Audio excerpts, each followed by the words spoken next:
கல்யாணம் ஃபிக்ஸ் ஆயிடுச்சா? தமிழ் மேட்ரிமோனிக்கு தேங்க்ஸ் சொல்லணும். 26 வருஷத்துக்கு முன்னாடி இதே தமிழ் மேட்ரிமோனி மூலமா தான் இவ அம்மாக்கும் கல்யாணம் பண்ணேன். கல்யாணம்னாலே தமிழ் மேட்ரிமோனி தான். மதுரை மத்திய தொகுதியில் இருக்கா நம்மோடு தொகுதியோட வேட்பாளர் திரு சுந்தர் சி இருக்காங்க. வணக்கம் சார். வணக்கம். வணக்கம். நான் நல்லா இருக்கேன். ஆனா மதுரை மத்திய தொகுதி மக்கள் தான் கடந்த 5 வருஷமா கொஞ்சம் சரியா இல்ல. அடுத்த கொஸ்டினுக்கு அவங்களே லீடு கொடுக்குறீங்க. இப்போ உங்க மேல பொதுவாக ஒரு விமர்சனம் வந்து தொகுதிக்கு புதியவர், இவர் வந்து என்ன தெரியும், இவர் திடீர்னு உள்ள வந்திருக்காரு. இவ்வளவு நாள் நீங்க யாருமே எதிர்பார்க்கல, திடீர்னு ஒரு சர்ப்ரைஸா இந்த தொகுதியோட கேண்டிடேட்டா அனௌன்ஸ் பண்றாங்க. முதல்ல அங்க இருந்து ஆரம்பிக்கலாம். எப்படி அந்த கேண்டிடேச்சர் முடிஞ்சது, எப்படி உங்களை அந்த இடத்துல சூஸ் பண்ணாங்க? அதுக்கு நான் ஏன் இந்த தொகுதிக்கு சுந்தர் சி சரியா இருப்பார் அப்படின்ற இது எங்க இருந்து தோணும்? அதுக்கு நான் முதல் நன்றி வந்து கழக பொதுச் செயலாளர் மதிப்புக்குரிய அண்ணன் எடப்பாடியார் அவர்களுக்கு தான் நன்றி சொல்லணும். அவர் வந்து புதிய நீதி கட்சிக்கு இந்த தொகுதி ஒதுக்குனாரு. அடுத்த நன்றி எங்க ஐயா ஏசிஎஸ் அவர்களுக்கு. அவர் வந்து தான் என்னை தேர்ந்தெடுத்தாரு. ஏன்னா நான் ரொம்ப நாளாக அவர்கிட்ட சொல்லிட்டு இருந்தேன், 30 வருஷமா சினிமாவில் இருக்கேன், நல்லபடியாக மக்கள் ஆதரவோட நல்ல ஒரு செல்வாக்கா வெற்றிகரமான படங்கள் எல்லாம் இயக்கி ஒரு பொருளாதார ரீதியாக தன்னிறைவு பெற்ற நிலையில் தான் இருந்தேன். அப்போ ஏசி சேட்டை அடிக்கடி சொல்லுவேன், ஏன்னா சினிமாவில் திருப்பி நம்ம ஏதாச்சும் கொடுக்கணும்.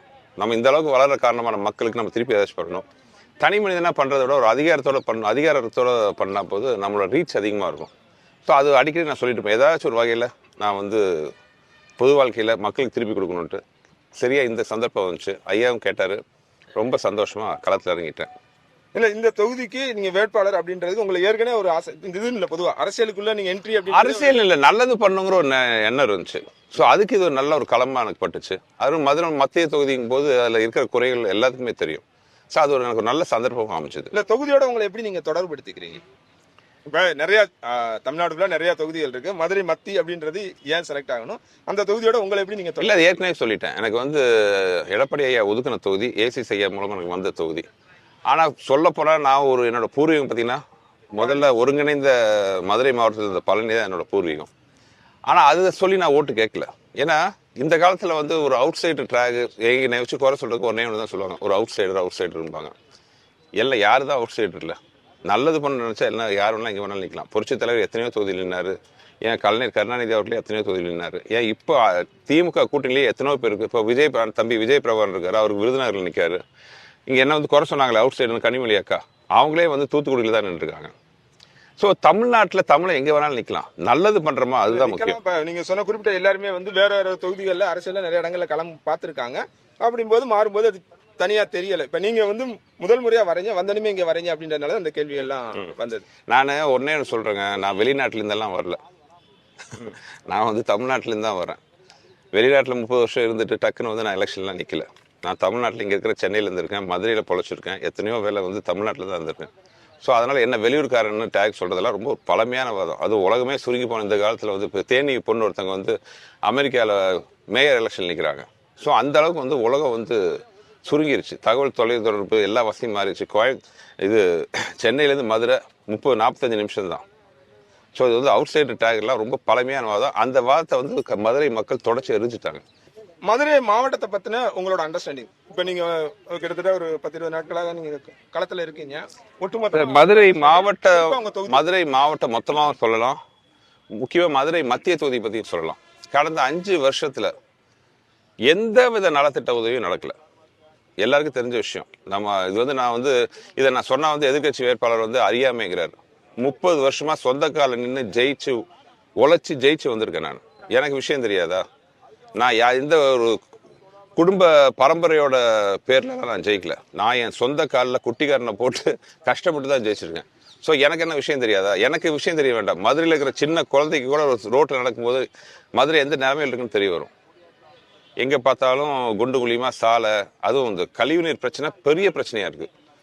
குடிதண்ணீரோட சேர்ந்து கழிவுநீர் வருது. அது ஒரு நேற்று கூட பார்த்தா பெரிய சாதனையாக சொல்லியிருக்கிறாரு, நான் குடிநீர் கொண்டு வந்தேன். அது வந்து பெரிய கூட்டு குடிநீர் திட்டத்தில் வந்து அதிமுக ஆட்சியில் வந்த திட்டம். அது புரட்சி தலைவி அம்மா ஐயா எடப்பாடி ஐயா ஆட்சியில் செல்வராஜ் ஐயா மூலமாக வந்த திட்டம் அது. ஸோ இது எல்லாத்தையும் வந்து அவங்க வந்து தங்க பேரில் மாற்றிக்கிறாங்க ஒழிய இவங்க கொண்டு வந்தது எதுவுமே கிடையாது. இப்போ மதுரையில் மத்தியில் எடுத்துக்கோங்க, இருக்கிற எல்லா நல்ல திட்டங்களும், உதாரணத்துக்கு ஸ்மார்ட் சிட்டி மூலமாக வந்த எல்லா பெரிய திட்டங்களும் அதிமுக ஆட்சி காலத்தில் வந்தது. கடந்த 5 வருஷத்துல இவங்க என்ன பண்ணாங்க? எதுவுமே பண்ணல. நான் சொல்லலை, இதை வந்து என்னோட எதிர்கட்சி வேட்பாளரே சொல்லியிருக்காரு. 5 வருஷத்துல எவ்வளோ நல்லது பண்ணணும்னு நினைச்சேன், என்னால் எதுவுமே பண்ண முடியல. இதுக்கு வந்து ஏகப்பட்ட ப்ரெஷரு. ஆனால் அரசியல் காரணத்துக்காக எல்லாத்தையும் வெளியில் சொல்ல முடியாதுன்னு அவரே சொல்கிறார். நினைச்ச அளவுக்கு செய்ய முடியல அப்படின்னு சொன்னார். ஆமாம், நினைச்ச அளவுக்கு என்ன, எல்லா ஒரு வார்த்தை விளையாட்டு என்ன வேணாலும் சொல்லிக்கலாம். நினைச்ச அளவுக்கு செய்ய முடியல என்ன, செய்ய முடியல அது எல்லாருமே இருக்காது. இப்ப நான் இவ்வளவு தூரம் செய்யணும்னு நினைச்சேன், இந்த பீரியட்ல இவ்வளவுதான் செய்ய முடிஞ்சது. இல்ல வணக்கம், மன்னிக்கும் 5 வருஷம் டேர்ம் முடிச்சதுக்கு அப்புறம் என்ன சொன்னாரு? எதிர்கட்சியா இருக்கிறதுனால என்னால ஒன்றும் பண்ண முடியலன்னாரு. இப்ப 5 வருஷத்துல அமைச்சரா இருந்துட்டாரு, செல்வாக்கான அமைச்சரா இருந்துட்டாரு, ஃபைனான்ஸ் மினிஸ்டராகவும் இருந்தாரு. இப்ப 5 வருஷம் முடிச்சதுக்கு அப்புறம் மறுபடியும் வந்து போன 5 வருஷத்துக்கு முன்னாடி சொன்ன அதே பதில் தான் இப்பவும் சொல்றாரு. ஸோ அதுக்கு என்ன வித்தியாசம்? இப்போ 10 வருஷமா எதுவும் பண்ண முடியாது, இன்னும் என்ன பண்ண போறீங்க? ஸோ அதுதான் என்னோட கேள்வி. இன்னொன்று, ப்ரெஷரு, அரசியல் ப்ரெஷரு, அதனால என்னால் பண்ண முடியல, என்னால் வெளியில் சொல்ல முடியலன்னா அந்த ப்ரெஷர் கொடுத்தது யார்? மதுரை மத்திய தொகுதி மக்களுக்கு நல்லது செய்யக்கூடாதுன்னு ப்ரெஷர் கொடுத்தது யார்?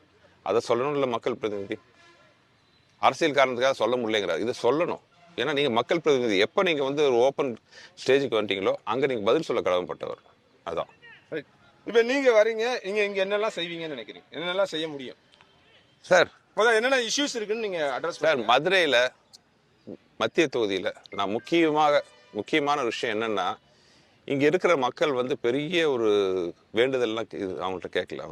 முதல்ல அதுதான் முக்கியமான விஷயம் நான் பண்றேன். என்னன்னா, அவங்க வந்து பெரிய எனக்கு வந்து ஆலை கொண்டு வாங்க, அது கொண்டு வாங்க, இது கொண்டு வாங்கலாம் அவங்க கேட்கல. அவங்க கேட்கறது first and foremost basic needs. நீங்கள் எங்கே போனாலும் ஒரு நல்ல ரோடு இருக்கா? இல்லை. ஒரு நல்ல ஒரு டிராஃபிக் பிரச்சனை பார்த்தீங்கன்னா ஒரு 1/2 கிலோமீட்டர் நகர்றதுக்கு 1 மணி நேரம் ஆகுது. இது மத்திய தொகுதியில் மட்டும் நீங்கள் சார்? நான் மத்திய தொகுதி வேட்பாளர் தான். நான் மொத்தமாக மதுரை சொல்கிறேன், ஆனால் குறிப்பாக மத்திய தொகுதியை சொல்கிறேன்.